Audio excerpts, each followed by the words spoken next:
একদল লোক আছে যারা বিপদে পড়লে আল্লাহরে ডাকে, আছে না নাই? পটুয়াখালীতে মাশাআল্লাহ নাই। বিপদ আসলে আল্লাহরে ডাকে, বিপদ নাই আল্লাহও নাই। বিপদে পড়লে নামাজ পড়ে, বিপদও নাই নামাজও নাই। বিপদে পড়লে জিকির করে, বিপদ যখন চলে যায় ওদের জিকিরও বন্ধ হয়ে যায়। এরকম আছে না নাই?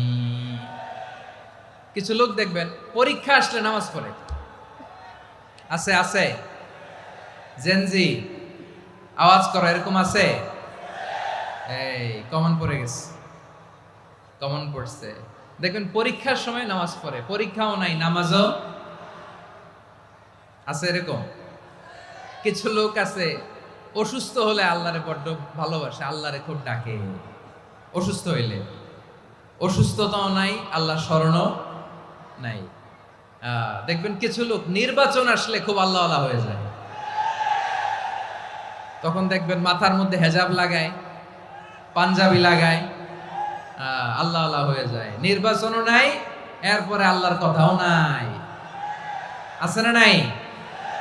না, এরকম হওয়া যাবে না। সব সময় আমরা আল্লাহরে ডাকবো, বিপদে আপদে সব সময় ভরসা রাখবো আমরা একজনের উপর। আওয়াজ করে বলেন, তিনি কে?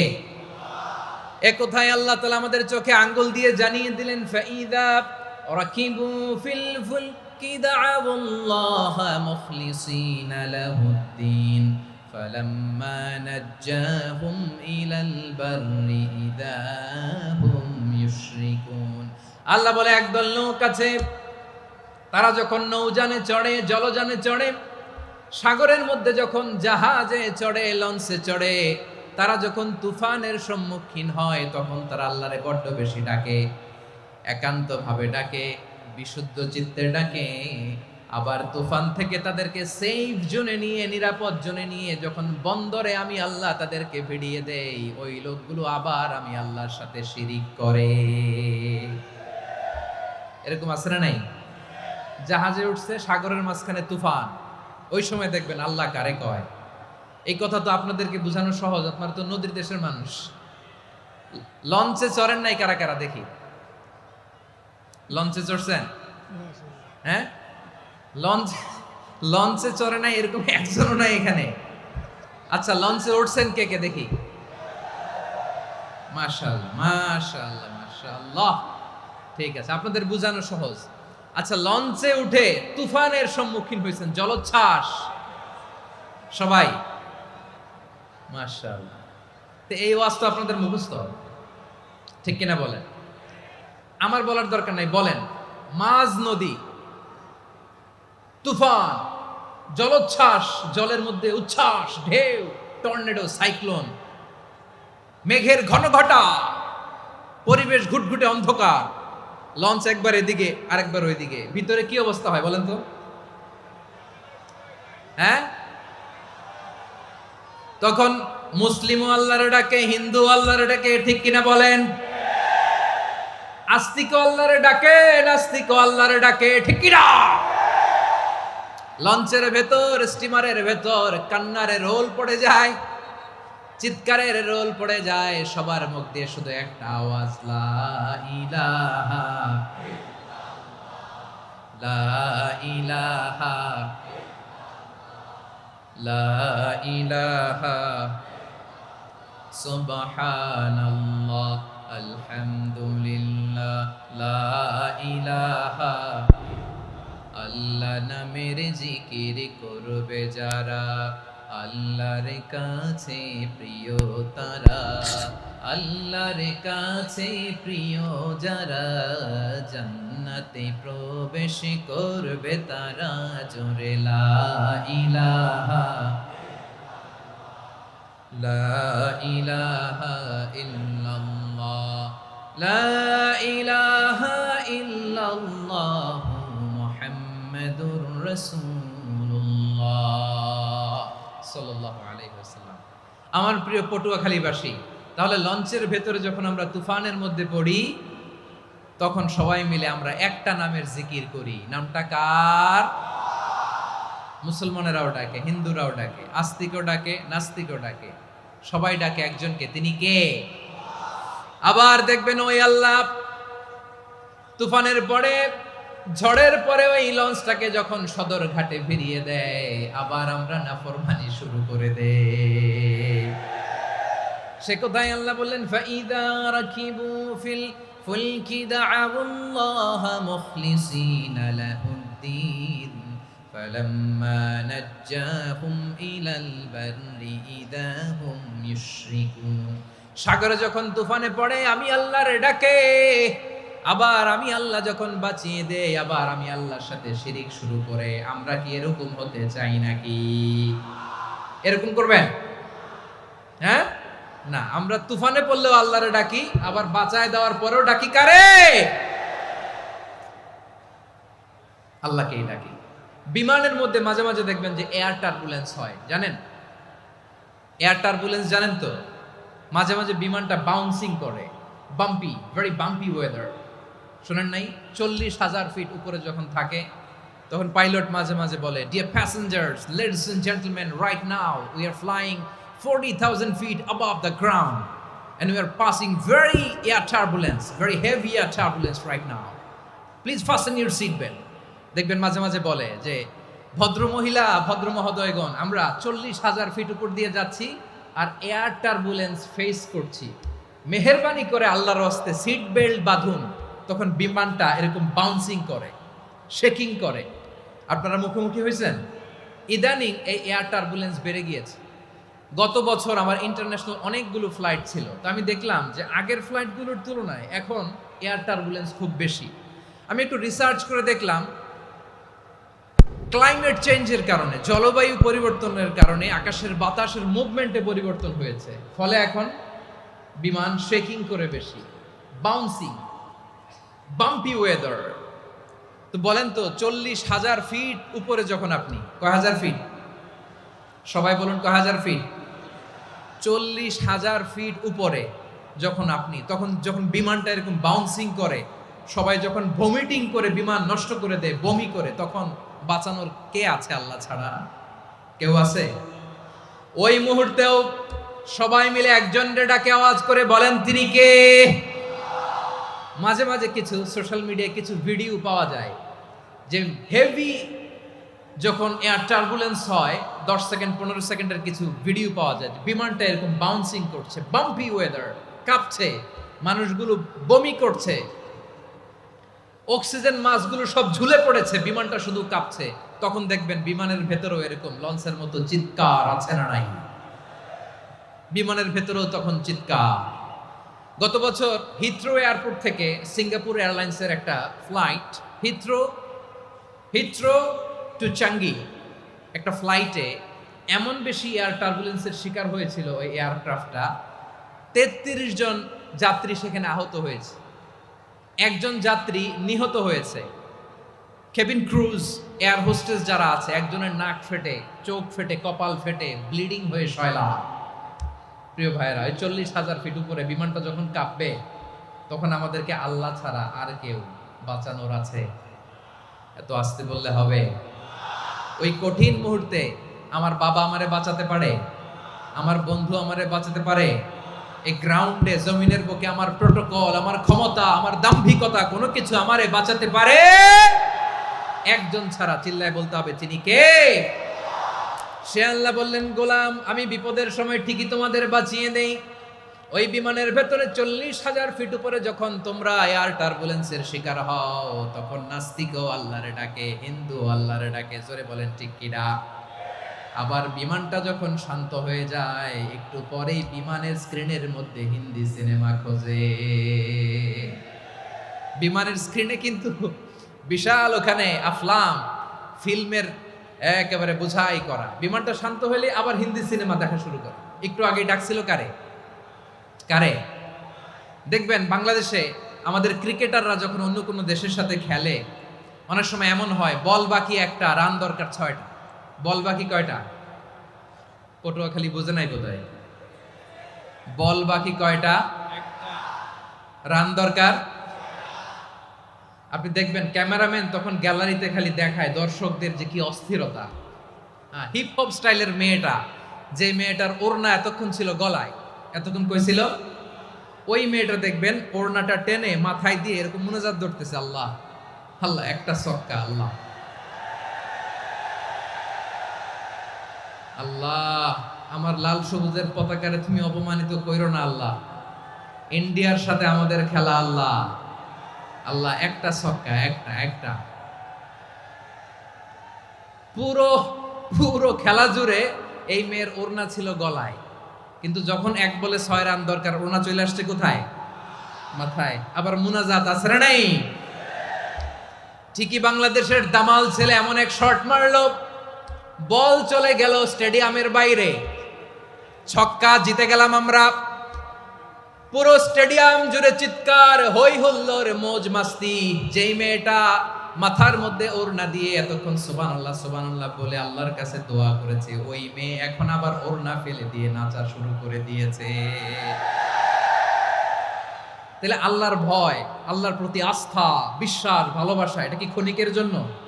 মানে আমার যখন লাগবে তখন আল্লাহর ইউজ করবো নাকি? হ্যাঁ, বিপদে আপদে, সুখের সময় দুঃখের সময়, সচ্ছল অসচ্ছল অবস্থায় বিশ্বাসীরা ভরসা রাখে একজনের উপর। চিৎকার করে বলে পটুয়াখালী, তিনি কে? সে আল্লাহ বললেন, গোলাম মনে করো না জাহাজ থেকে সদরঘাটে ভিড়িয়ে দিলাম তুমি নিরাপদ হয়ে গেছো। মনে করো না 40,000 ফিট থেকে সেফ ল্যান্ডিং এর পরে এয়ারপোর্টে নেমে গেলেই তুমি নিরাপদ হয়ে গেছো।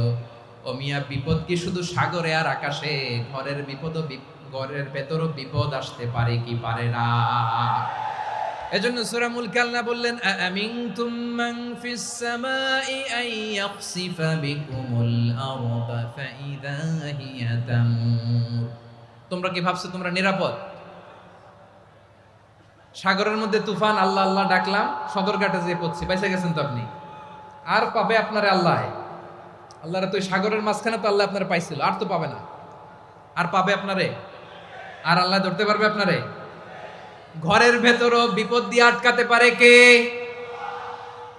5 স্টার 7 স্টার হোটেলের ভেতরও আমাকে বিপদের মধ্যে ফেলে দিতে পারেন কে? আল্লাহ বললেন, তোমরা কি ভেবেছো তোমরা নিরাপদ? আমি চাইলে ল্যান্ডস্লাইডস, ভূমি ধস দিয়ে 1 লক্ষ এক মুহূর্তে নিয়ে যেতে পারি। এক সুনামি দিয়ে থাপ্পড় মেরে 3 লক্ষ সাগরের ভেতরে ঢুকায় দিতে পারি। 1 সেকেন্ডও লাগে না আমার। أم أمنتم من في السماء أن يرسل عليكم حاصبا فستعلمون كيف نذير। আল্লাহ চাইলে আকাশ থেকে পাথর বৃষ্টি নাজিল করতে পারেন কি পারেন না? এই মুহূর্তে এখানে ভূমিকম্প দিতে পারেন কি পারেন না? আচ্ছা, ভূমিকম্প যখন হয় আমাদের কারো হুঁশ থাকে? আপনি মনে করছেন আমরা সাধারণ মানুষ, আমরা দৌড় দেই, আর প্রেসিডেন্ট প্রধানমন্ত্রী ওনারা বুঝি খাটে শুয়ে থাকে? কথা বুঝে নাই বোধহয়। ভূমিকম্প, আর্থকোয়েক যদি হয়, বাঁচার জন্য আমরা কি করি? হয় খাটের তলায়, ডাইনিং টেবিলের নিচে, উপরে শক্ত কিছু আছে এটার নিচে, অথবা ঘর থুইয়া দেও দৌড়। তো প্রধানমন্ত্রী উনি কি করে? প্রেসিডেন্ট উনি কি করে? হ্যাঁ, উনি খাটের মধ্যে যে শুয়ে থাকে নাকি?